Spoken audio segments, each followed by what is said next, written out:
Tingnan natin yung iba't ibang chemical substances and consumer products.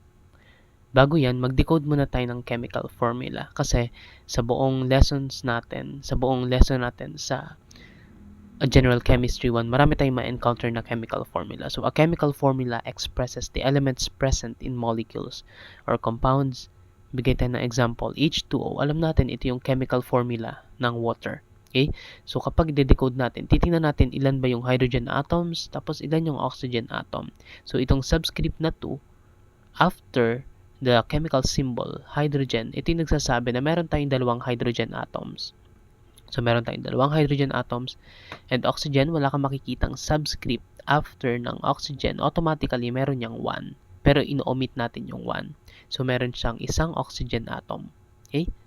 Next, acetic acid, CH3COOH or vinegar.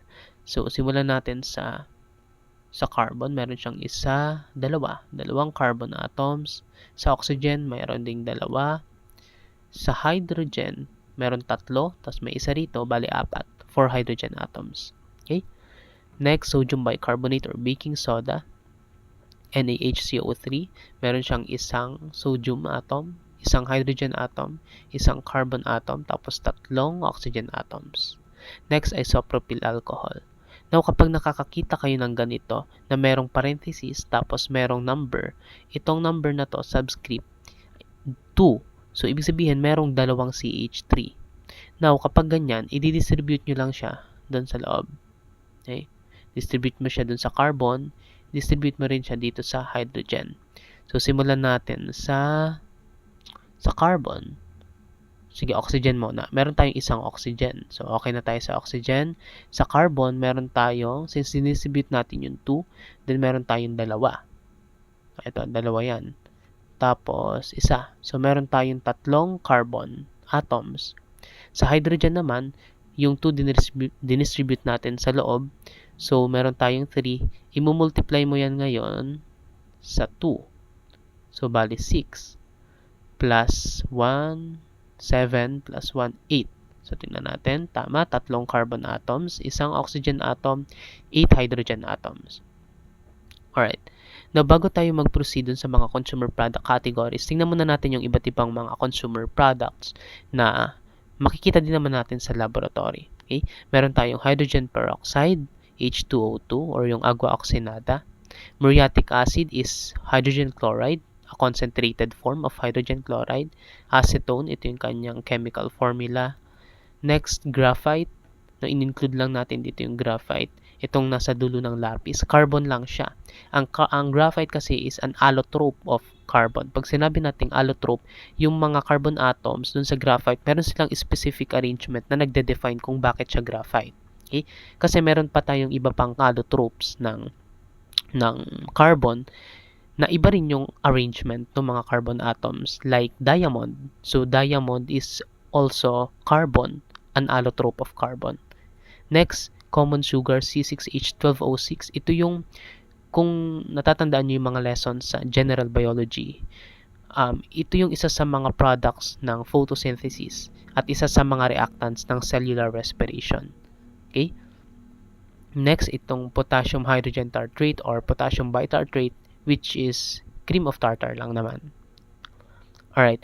Now, kapag pumipili tayo ng mga consumer products, tinitingnan natin yung syempre yung gamit niya, tapos yung mga ingredients sa mga food products or sa mga cosmetics, etc. Tapos composition, safety, at syempre yung cost. Okay? Now, ito yung iba't ibang product categories. Number 1, food and nutrition. Meron tayong Republic Act 7394 or Consumer Act of the Philippines na nagmamandato na dapat tama yung labeling ng mga products. Ibig sabihin, transparent. No? So, nandyan yung nutrition facts, nandyan yung list ng mga ingredients, lahat ng dapat na label, dapat nandun. Okay, bakit? Kasi syempre, kinukonsume natin yon. So, kung allergic ka sa certain ingredient, tapos hindi nakalagay dun sa food product, tapos kinain mo. So, masama yon kasi magkakaroon ng allergic reaction. So, dapat nandun talaga yung mga ingredients. Okay?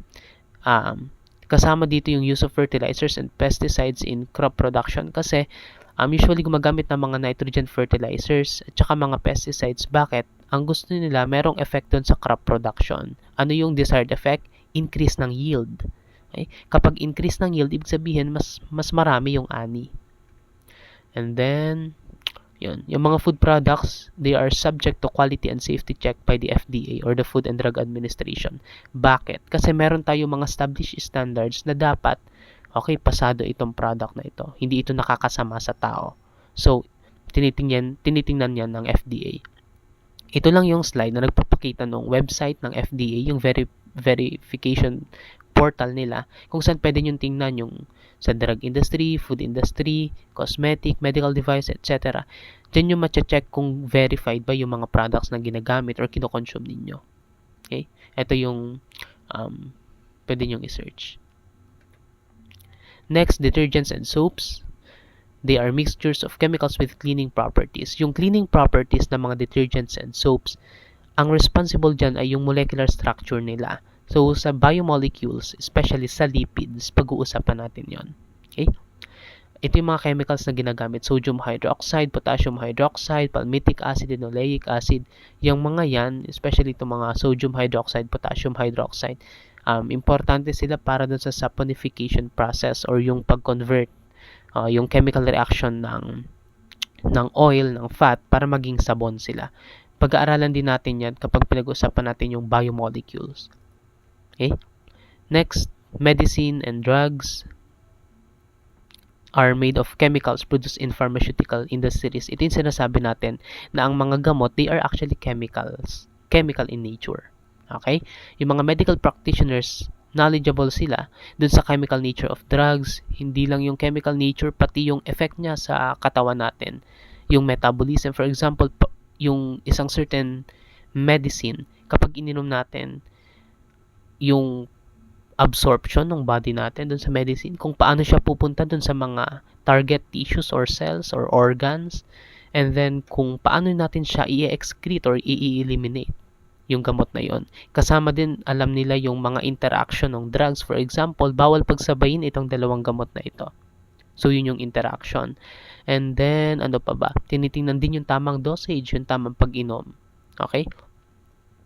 Kasama din sa medicines and drugs yung ginagamit natin for sterilization and disinfection, especially itong mga antiseptic like itong betadine, which is an iodine solution, panlinis ng mga sugat. Okay? Para maiwasan yung pagkalat ng infection.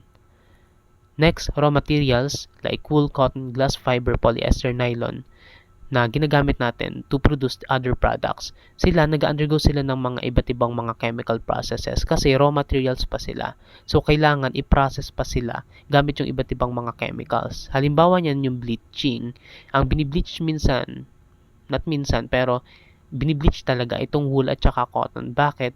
Kasi ikinokorek yung color nila. So, yung mga bleaching chemicals, ginagamit para i-correct yung color nitong mga fibers na ito. Kasi itong wool at saka cotton, they are fibers. Permanent press para i-keep yung shape nila. Scouring para ginagamit ito para matanggal yung mga grease, mga oil, no, dun sa mga raw materials na ito. Especially itong mga fibers. Itong glass fiber, mga glass din sila pero minelt, tinunaw, tapos merong spinning process kasi yan para maging siyang maliit na maliit or manipis na mga fiber like threads sila. Okay? Next, building materials. Meron tayong iba't ibang mga coating chemicals like silicone na dinidecrease yung heat transfer. Ito yung halimbawa ng silicone. So, kapag decrease ng heat transfer, ang effect niya ay sa insulation. For example, sobrang init ng panahon. So, yung mga coating chemicals, pinapanatili niyang malamig yung loob. Kapag naman sobrang lamig ng panahon, yung mga coating chemicals, pinapanatili niyang warm yung loob. So, yun yung insulation effect niya. Tapos, may mga polymers na ginagamit instead yung mga concrete kasi magaan sila. Tapos, kapag magaan, mas madali silang i-travel. Mas magaan kasi sila, no? So, mas madali yung transportation. Dahil doon, mas mura din sila. Okay? Tapos may mga vinyl tiles na ginagamit para sa flooring, resilient naman yan. Tapos marami pang mga design na pwedeng pagpilian. Okay? May iba't ibang layers din yan. May mga waxy layer sa top, tapos may design, etc. Alright, next, pulp paper and pulp industry. Ang problema sa paper and pulp industry, yung effect nila sa environment, no? Kasi kapag nagpuputol ng mga puno, syempre nawawala yung mga ugat na pwedeng kumapit doon sa mga lupa kapag umuulan, so pwede magkaroon ng landslide. Bukod doon, kapag nagpuputol ng mga puno, yung mga ibon na nakatira doon sa mga puno, pati yung iba pang mga hayop, nawawalan sila ng tirahan, so loss of habitat. Okay, kapag wala na yung mga hayop, nandyan din yung loss of biodiversity. So, maraming effect ito. Tapos, kapag pinrocess na nila yung mga puno, ginagawa na nilang paper, may mga chemical waste pa yan na napuproduce. Okay, so, problematic talaga itong paper and pulp industry. Kaya ano yung sagot natin dito? Mag-shift sila sa green chemistry na tinatawag. Ito yung mga principles ng green chemistry. Hindi natin sila pag-uusapan isa-isa.